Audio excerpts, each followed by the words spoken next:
असदुद्दीन वैसी जो है वो कह रहे हैं कि इसका दर्द जो हम लोगों को क़यामत तक रहेगा, तो क्या आप भी मानती है कि दर्द रहेगा? देखिए, तकलीफ तो रहेगी, दर्द भी रहेगा। सत्ता आपकी, कोर्ट आपका, पुलिस आपकी, प्रशासन आपका, लेकिन तकलीफ आपको मुसलमानों से, डर आपको मुसलमानों से। अच्छा, असदुद्दीन वैसी जो है वो कह रहे हैं कि इसका दर्द जो हम लोगों को क़यामत तक रहेगा, तो क्या आप भी मानती है कि दर्द रहेगा? देखिए, तकलीफ तो रहेगी, दर्द भी रहेगा, लेकिन अगर देश में रहना है तो एक चैन, अमन, शांति का एक प्रतीक लेकर रहना पड़ेगा। दूसरे अगर भड़का रहे हैं तो उस भड़काव में ना जाए।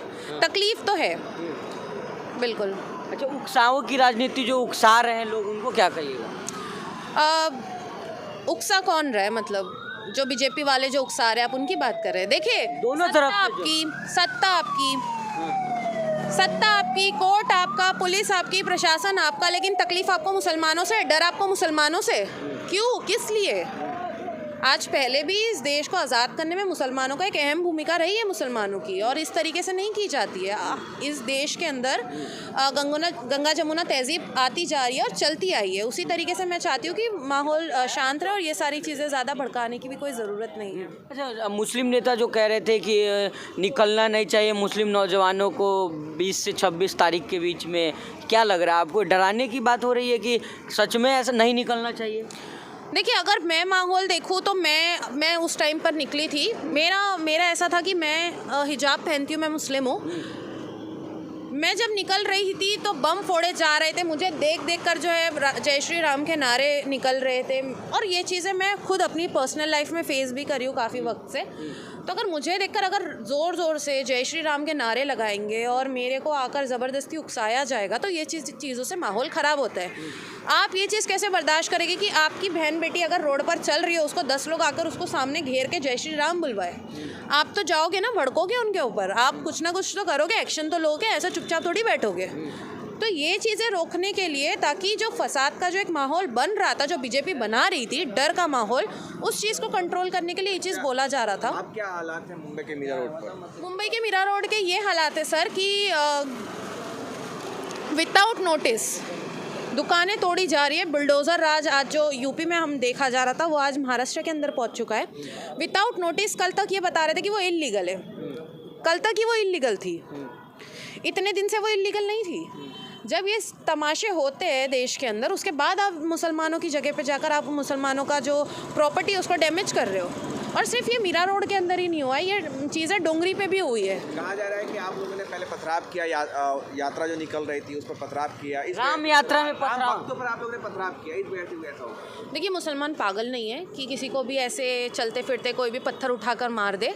वहाँ पर जो चीज़ें देखी जा रही है, देखिए ये भी एक वीडियो वायरल हुई है बहुत ज़्यादा कि पुलिस जो है कंटिन्यू वो जो भगवा पहन के झंडे लेकर जो माहौल बना रहे थे, उनको लाठी चार्ज करते हुए भी वीडियोज़ आई है। और ऐसी बहुत सारी वीडियोज़ हैं, वो मैं आपको शेयर कर दूँगी, आप उसके अंदर दिखा सकते हो कि औरतों को उनके बुरखे पकड़ के ऐसे बोला जा रहा है जय श्री राम बोलो। तो आप मुझे बताओ, जब ये चीज़ें का माहौल होगा तो दूसरे तो कम्युनिटी वाले आकर बोलेंगे। आपकी चलो उस जगह पे ना कोई मंदिर है ना कुछ है, एक मस्जिद के अंदर अजान चल रही है, नमाज हो रही है, आप वहाँ पर लेके जाके ज़ोर से डीजे बजा रहे हो, जय श्री राम के नारे बुलवा रहे हो, बम फोड़ रहे हो मस्जिद के गेट के ऊपर। तो आप बताइए कि माहौल कैसे नहीं ख़राब होता है? लेकिन फिर भी जो चीज़ें हुई छोटे से में संभल गई। अच्छा, क्या लग रहा है कि 24 में इसका क्या असर होगा राम मंदिर का? देखिए, देश के अंदर जब दंगे होते हैं, फसाद होते हैं, जब ऐसी राइट्स होती है, माहौल ख़राब करने की कोशिश की जाती है, सीधा फ़ायदा जो है बीजेपी उठाती है। और बीजेपी के पास अभी और कोई मुद्दा नहीं है कि वो जो है एक सिवाय धर्म के नाम पे राजनीति करने के, ना उसने कभी चुनाव जो है सिर्फ उसको राम मंदिर का इनॉग्रेशन करना था, उसको दिखाना था, वो भी आधी राम मंदिर, वो भी पूरी बनी भी नहीं है अभी तक। तो ये चीज़ें चल रही है सर। अच्छा, एक बात बताइए, आप मुस्लिम हैं, हिजाब भी पहनती हैं आप, तो क्या जिस तरह से आप निकलती हैं तो क्या महसूस करती हैं अभी के टाइम में? अभी के टाइम पे ऐसा महसूस करती हूँ सर, देखिए पिछले कुछ दिनों की, कुछ महीनों की बात है कि मैं मेट्रो से लिफ्ट के अंदर जा रही थी, तो मेरी जैसी लिफ्ट खुलती है मैं बाहर जाती हूँ तो 4-6 लड़के जो होते यंग थे, लड़के भी 25-30 साल के करीब के अंदर थे, वो मुझे देख के जय श्री राम बोल रहे हैं। मतलब क्या माहौल बना के रख दिया आप लोगों ने देश का। मुसलमान हिंदू को नहीं देखना चाहता, हिंदू मुसलमान को नहीं देखना चाहता, हिंदू मिलके ना मुसलमान ना सिख को देखना चाहते, ना ईसाई को देखना चाहते। मतलब देश के अंदर जो आप लोगों ने ये माहौल बनाया है, इसके अंदर कोई सेफ नहीं है। और सिर्फ मुसलमान ही नहीं, क्रिश्चियंस भी सेफ नहीं है, औरतें महिलाएं भी सेफ नहीं है, बच्चियां सेफ नहीं है, किसान भी सेफ नहीं है आज इस देश के अंदर। सिर्फ मुसलमानों की बात नहीं है, लेकिन आता है डर। बाकी डरते तो वैसे भी किसी के बूत परस्ते नहीं है हम लोग सिवाय अल्लाह के। लेकिन देश का माहौल ख़राब करके डराने की कोशिश किसी और को करे, दैट्स इट। अच्छा ठीक है, लेकिन जिस तरह कुछ लोग कह रहे हैं और मुस्लिम लीडर भी कह रहे हैं कि कानूनी प्रक्रिया से हमारे बाबरी मस्जिद को छीना गया है, आप क्या मानती हैं इसको लेकर के? देखिए, अब तक का ये चीज़ प्रॉपर तरीके से प्रूफ नहीं हुई कि वहाँ पर राम जी प्रकट हुए थे।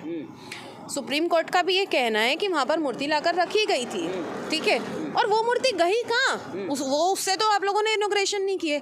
मतलब ये सोची समझी पूरी साजिश थी।